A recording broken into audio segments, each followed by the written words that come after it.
Abrasive fleece discs, such as the RHODIUS SVS, alongside technical brushes, are among the classic tools for cleaning and de-rusting large surfaces.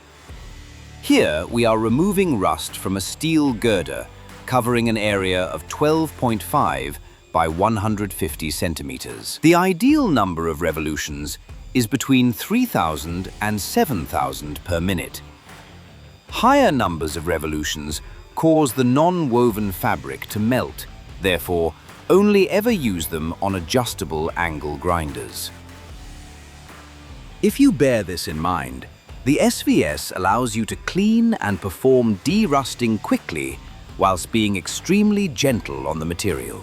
Abrasive fleece discs produce a very even surface finish and clean the workpiece without altering its surface geometry.